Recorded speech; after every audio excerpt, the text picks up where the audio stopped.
میں ملازمین کا جو مسئلہ ہے کہ ان کو کانٹریکٹ ملے گا، کیا گورنمنٹ کی پالیسی ہے؟ 1 سے لے کے 14 اسکیل تک کے لوگوں کو ہم اس طریقے سے بھرتی کر لیتے ہیں. مہینے تک ان کو بھی ہم ایڈورٹائز کریں گے اور پھر ان کے اوپر بھی بھرتیاں ہو جائیں گی. 4 سال کے بعد جو بچے یہاں سے پاس آؤٹ ہوں گے ان کو فیصل آباد میڈیکل یونیورسٹی کی ڈگری ملے گی. ایک دن کے اندر تقریباً 500 پیشنٹ آتے ہیں. بسم اللہ الرحمن الرحیم. السلام علیکم. اے ٹو زی نیوز پوائنٹ کے پلیٹ فارم سے میں ہوں آپ کو میزبان اسامہ مرزا. آج ہم موجود ہیں فیصل آباد میڈیکل یونیورسٹی میں، اور جہاں ہمارے ساتھ موجود ہیں فیصل آباد میڈیکل یونیورسٹی کے وائس چانسلر ڈاکٹر ظفر چودھری صاحب. جیسا کہ دیکھا جائے کہ فیصل آباد ایک انڈسٹریل سٹی ہے. انڈسٹریل سٹی ہونے کے ناطے جہاں بہت زیادہ فوائد ہے وہاں نقصانات بھی ہے.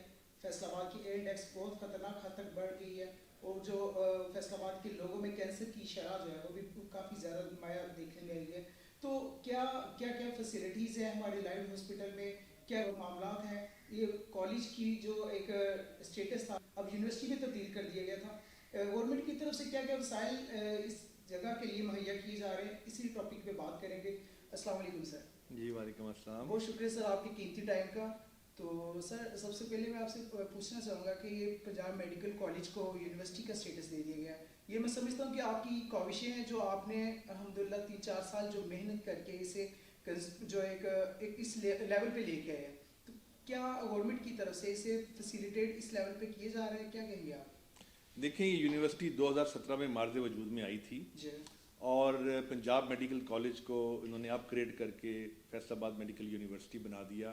اور آپ کو پتہ ہے یونیورسٹی جو ہے وہ ایک بڑا وسیع ادارہ ہوتا ہے. پہلے یہ میڈیکل کالج تھا، یونیورسٹی آف ہیلتھ سائنسز کے انڈر کام کر رہا تھا. وہاں پہ ہمارے جتنے اسٹوڈنٹس ہیں وہ وہاں پہ رجسٹرڈ تھے، ان کے ایگزام بھی یونیورسٹی آف ہیلتھ سائنسز لیتی تھی. اب یہ انڈیپینڈنٹ یونیورسٹی بنا دی گئی. تو اس کے اندر بہت سی چیزیں تھیں جن کو ڈیولپ کرنے کی ضرورت تھی. سب سے پہلے بات یہ یونیورسٹی کا اپنا ایک انفراسٹرکچر ہوتا ہے، اس میں ہیومن ریسورس بڑا ڈفرینٹ ہوتا ہے. ایک میڈیکل کالج کو یونیورسٹی بنانے کے لیے یہ سب چیزوں کی ضرورت ہے. چاہیے تو یہ تھا کہ ایک پوری یونیورسٹی پہلے بنائی جاتی، اس کو کنسیو کیا جاتا، اس کے بعد اس کا PC1 بنتا، ایک بلڈنگ بنتی، بلڈنگ کے بننے کے بعد اس کے اندر ڈپارٹمنٹس بنتے، پھر میڈیکل کالج کو افیلیٹ کیا جاتا.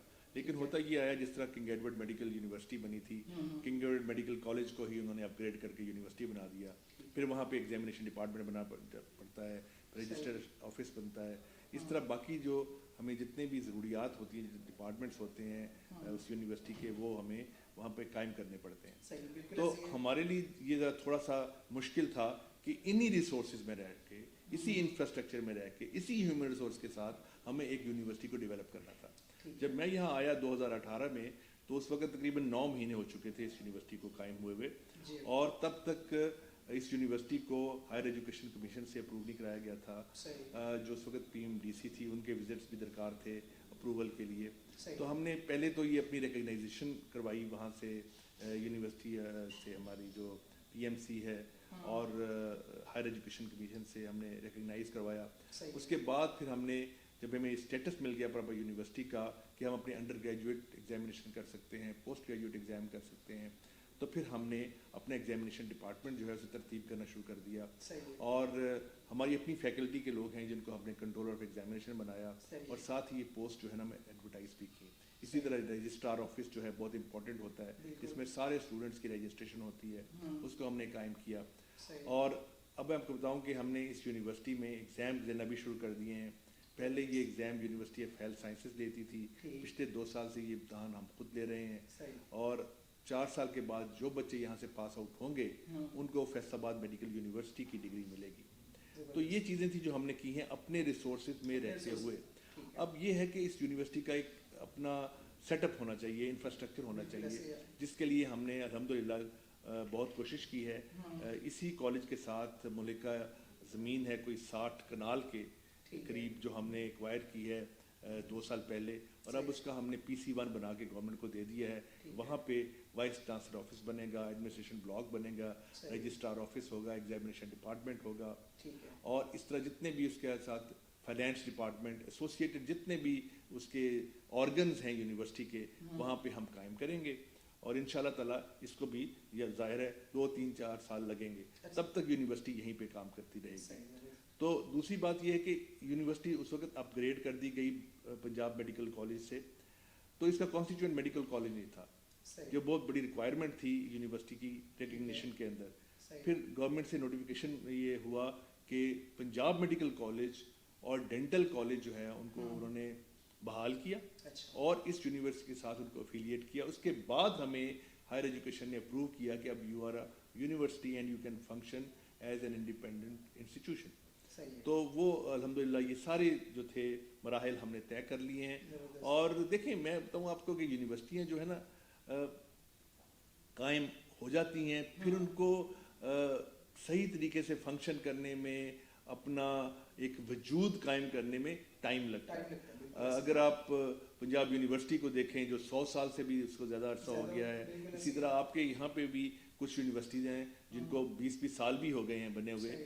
تو یہ یونیورسٹی بھی ابھی 5 سال پرانی یونیورسٹی ہے, اور انشاءاللہ تعالی بہت سے جو پہلے جو تھے جسے ہم کہتے ہیں ٹیدنگ پرابلمس, وہ ہم نے حل کر لی ہیں. اب جیسے میں نے بتایا کہ انفراسٹرکچر کے لیے ہمیں پاس زمین بھی ہے, وہاں پہ PC1 بھی ہمارا جو اس وقت ہم نے حکومت کو پیش کر دیا ہے, جو اپروو ہو جائے گا تو یہ ایک یونیورسٹی کی بلڈنگ یہاں کھڑی ہو جائے گی.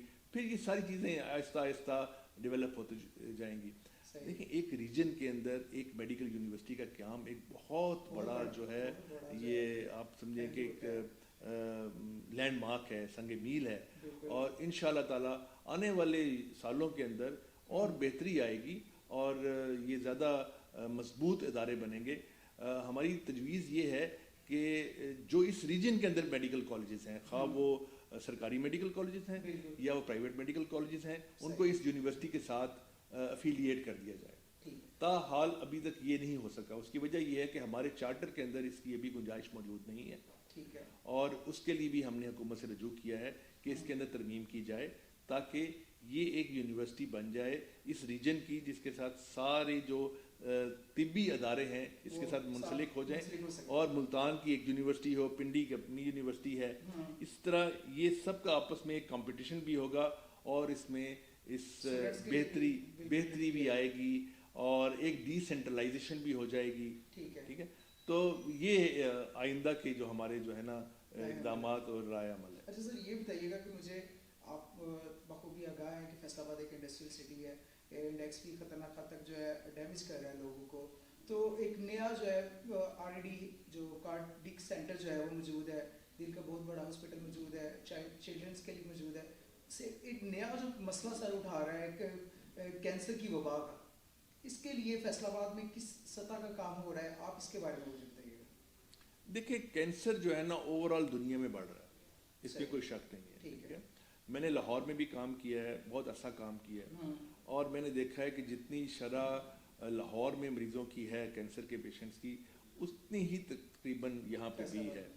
اور نو ڈاؤٹ آپ کی بات ٹھیک ہے کہ انڈسٹریل سٹی ہونے کے ناطے یہ کیونکہ یہاں پہ زیادہ اخراج ہوتا ہے ایسی چیزوں کا انڈسٹریز سے جن سے پولوشن بڑھتی ہے, اور اس سے کینسر کے ہونے کے احتمال زیادہ ہوتے ہیں, تو وہ تو بات ہے.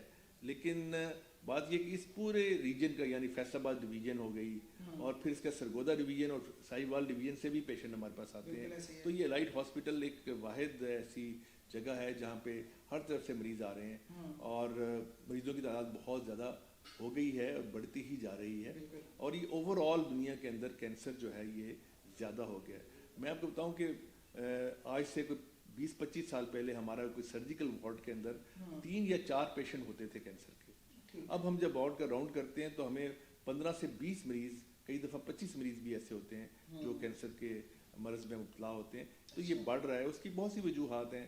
انوائرمنٹل پولوشن ہے, اور اس کے بعد فرٹیلائزرز ہیں, اور ہمارا جو طرز زندگی ہے وہ بڑا مصنوعی ہو گیا ہے, وہ نیچرل نہیں رہا, غذا اتنی پیور نہیں مل رہی. یہ تو انڈسٹریلائزیشن بھی اس کے اندر شامل ہے, جنک فوڈ بھی شامل ہے, لیک آف ایکسرسائز بھی شامل ہے, اور یہ جو ہماری باقی جو اس طرح کی جو ہماری ڈیلی روٹین ہے اس کے اندر ایسی چیزیں آ گئی ہیں کہ یہ بیماری پوری دنیا میں بڑھ رہی ہے. تو نو ڈاؤٹ یہاں پہ بھی پیشنٹ بہت زیادہ ہیں. اس وقت ہمارے پاس دیکھیں ہمارے پاس جو اس وقت پیشنٹ آ رہے ہیں آؤٹ ڈور کے اندر, آپ سمجھیں کہ اگر ہمارے پاس ایک دن کے اندر تقریباً 500 پیشنٹ آتے ہیں تو اس کے اندر پیشنٹ جو ہوتے ہیں انہیں کسی نہ کسی طرح سے کوئی یا ایڈوانس کینسر ہوتا ہے یا کوئی گلٹی نمودار ہوتی ہے یا کینسر کی علامات ہوتی ہیں، اس کے بعد ان کی تشخیص کرنے کے بعد ہو سکتا ہے انہیں کینسر ہو یا نہ ہو، لیکن یہ ہے کہ کافی تعداد میں پیشنٹ آ رہے ہیں. اور ہمارے پاس جو اس وقت وارڈ موجود ہے وہ بڑا state of the art ward ہے. اس کے اندر ہمارے تقریباً 100 پیشنٹس کو ہم اکوموڈیٹ کر سکتے ہیں ایک وقت میں. 50 ہم نے فیمیلس کے لیے رکھے ہوئے ہیں، 50 میل کے لیے رکھے ہوئے ہیں. اور دوسری بات یہ کہ ہمارے پاس ایک اور یہاں پہ ایک فیسلٹی ہے جسے ہم پنم کہتے ہیں. پنم پاکستان ایٹامک انرجی کمیشن والوں کا ادارہ ہے، اور یہاں پہ وہ ساری سہولیات موجود ہیں جو مریض کے ڈائگنوسس میں، کینسر کے ڈائگنوسس میں مدد دیتی ہیں. تو ہم نے پنم کو اپنے ساتھ بالکل انٹیگریٹ کیا ہوا ہے. وہاں پہ بھی مریض آتے ہیں اور اگر ان کو ضرورت ہوتی ہے داخلے کی تو ہمارے پاس داخل ہو جاتے ہیں. اور ہمارا جو ہسپتال وہ جو ہے وارڈ ہے کینسر وارڈ، اس کو ہم نے ری آرگنائز کیا ہے. پہلے آپ کو شاید پتا ہو کہ اس کینسر وارڈ میں زیادہ تر مریضوں کا علاج جو ہے نا شعاعوں سے ہی ہوتا تھا، ریڈیو تھراپی، کیمو تھراپی کے ہمارے پاس اسپیشلسٹ نہیں تھے. اس وقت ہمارے پاس 3 کیمو تھراپی کے اسپیشلسٹ ہیں. ایک ہمارا ریڈیشن کا اسپیشلسٹ ہے، اور ہم نے وہاں پہ ایک ریڈیو انکالوجی یونٹ بنایا ہے جو صرف ریڈیشن سے ڈیل کرتا ہے. ایک میڈیکل انکالوجی یونٹ ہے جہاں پہ مریضوں کو کینسر کچھ ادویات دی جاتی ہیں. پھر وہیں پہ ہم نے ایک سرجیکل انکالوجی یونٹ بھی بنا دیا ہے تاکہ جو پیشنٹ ہیں ان کی سرجری بھی وہیں ہو جائے، تاکہ انڈر ون روف یہ ساری فیسلٹیز اویلیبل. تو یہ آپ سمجھے کہ لگ بھگ یہ وہی کانسیپٹ ہے جو شوکت خانم میں ہے کہ مریض ایک کینسر کا آتا ہے تو اس کو ساری facilities, diagnosis, radiation, surgery, chemo therapy ایک جگہ ملتی ہیں. تو یہ میرے خیال میں یہ واحد ہمارا ہاسپٹل ہے جہاں پہ ہم نے ان چیزوں کو ایک مربوط انداز سے لے کے چل رہے ہیں. اور سرجری کی جہاں تک ضرورت ہوتی ہے ہمارے پیشنٹس کو، تو جو اس وقت سرجری اویلیبل ہے کہیں بھی دنیا کے اندر، اس کی ساری ہمارے پاس سہولیات موجود ہیں. بریسٹ سرجری ہوگی، یہ انٹسٹائن کے اندر کینسر کی سرجری ہے، یہ بونز کے ٹیومر کی سرجری ہے، یہ ساری ہمارے پاس فیسلٹیز موجود ہیں. تو میرے خیال میں پچھلے 2-3 سالوں کے اندر کینسر کے مریضوں کی جو کے علاج کے اندر بہتری آئی ہے. اس کی وجہ یہ بھی ہے کہ میں ذاتی طور پہ بھی اس جو ہے شعبے سے جو منسلک ہوں. میں ایک بنیادی طور پہ سرجن ہوں، کینسر کے پیشنٹ کو آپریٹ بھی کرتا ہوں، اور میں جو سرجیکل انکالوجی سوسائٹی ہے پاکستان کی اس کا پریزیڈنٹ بھی رہا ہوں. تو میرے ذہن میں تھا کہ ایک چھت کے نیچے یہ ساری فیسلٹیز ہونی چاہیے. تو وہی میں نے کانسیپٹ یہ دیا، اور الحمدللہ اس وقت ہمارا جو الائڈ انکالوجی سینٹر ہے یہ ایک بہترین سینٹر ہے. اچھا سر، سب سے اہم جو ایک بات ہے کہ ایک اتنے بڑے انسٹیٹیوٹ کو چلایا جا رہا ہے، اس میں ملازمین کا جو مسئلہ ہے بہت زیادہ اکثر جو ہے ہائی لائٹ بھی ہوتا رہتا ہے. اس میں دیکھا جائے کہ ڈیلی ویجز کے ملازمین جو عرصہ سے کام کر رہے ہیں، 2-3 سال سے ابو بھی کام کر رہے ہیں، جبکہ گورنمنٹ کی پالیسی یہ ہے کہ جو 1 سال سے اوپر ورک کرتا ہے ڈیلی ملازمین، ڈیلی ویجز، اس کو کانٹریکٹ دے دیا جاتا ہے. تو اس یونیورسٹی کے جو ملازمین ہیں اس کے بارے میں آپ کا کیا خیال ہے کہ ان کو کانٹریکٹ ملے گا؟ کیا گورنمنٹ کی پالیسی ہے آپ کی ان کے بارے میں؟ دیکھیں، ایک تو ہمارے پاس ریگولر ملازمین ہوتے ہیں نا، جن کی بھرتی کی جاتی ہے. پہلے ان کی ایڈورٹیزمنٹ ہوتی ہے، ایڈورٹیزمنٹ کے بعد وہ لوگ اپلائی کرتے ہیں، اور اس کے بعد ان کے ٹیسٹ ہوتے ہیں یا انٹرویو ہوتا ہے، اس کے سلیکشن کر لیتے ہیں. 1 سے لے کے 14 اسکیل تک کے لوگوں کو ہم اس طریقے سے بھرتی کر لیتے ہیں. اور دوسرے ہمارے پاس جو ہیں وہ لوگ ہیں جن کو ہم نے کانٹریکٹ کے اوپر رکھا ہوا ہے. وہ 3 سال کا کانٹریکٹ ہوتا ہے، ٹھیک ہے، وہ ریگولر نہیں ہوتے. جب ان کے 3 سال ہو جاتے ہیں نا، اس کے بعد گورنمنٹ کی پالیسی ہے کانٹریکٹ کے جو امپلائیز ہیں ان کو بھی ریگولر کر لیا جائے. اس کے تحت بہت سے ڈاکٹرز بھی ریگولر ہوئے جو ظاہر ہے 17 گریڈ اور سے اوپر کے ہیں، اور نیچے کے جو لوگ بھی ہیں وہ بھی آہستہ آہستہ جب ان کے 3 سال پورے ہو جاتے ہیں تو ان کی ساری پرفارمنس رپورٹس جو ہیں ان کی ایویلیویشن ہو جاتی ہے، اور اس کے بعد ہم ان کو ریگولر کر دیتے ہیں. اچھا، اب یہ آپ بات کر رہے ہیں، آپ کر رہے ہیں ڈیلی ویجز کی، اور جو کانٹینجنٹ سٹاف ہے جو ہم نے بھرتی کیا ہوتا ہے، یہ اسکلڈ اور انسکلڈ ورکر کا ہوتا ہے. اصل میں بات یہ ہے کہ آپ کو پتہ ہے اتنا بڑا ادارہ ہے، اس میں جو ہمارے پاس ریگولر جو امپلائیز ہیں وہ شارٹ پڑ جاتے ہیں. تو ہمیں گورنمنٹ نے اجازت دی ہے کہ آپ ڈیلی ویجز پہ بھرتی کر کے اسپتال کا کام چلائیں. تو اس سلسلے میں ہم کرتے رہے ہیں اور لوگ ڈیلی ویجز پہ کام کر رہے ہیں. اب ریسنٹلی گورنمنٹ نے ان سب کا جو ہے ریکارڈ جو ہے منگوایا ہے، اور کوئی پالیسی ترتیب دی جا رہی ہے کہ ان لوگوں کو بھی ریگولر کیا جائے اور مستقل کیا جائے.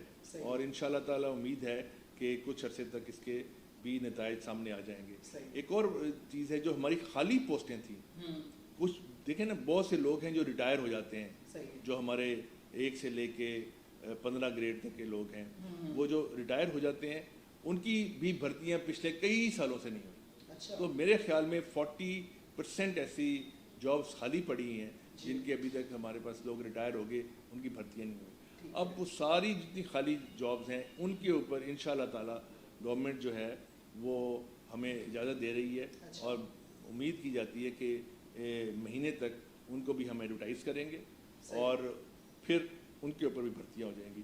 تو انشاءاللہ تعالی اس حکومت کا یہ اچھا انیشیٹو ہے, اور اس میں ڈیلی ویجز والے بھی اکاموڈیٹ ہوں گے تاکہ ان کو ریگولر کرنے میں آسانی ہو.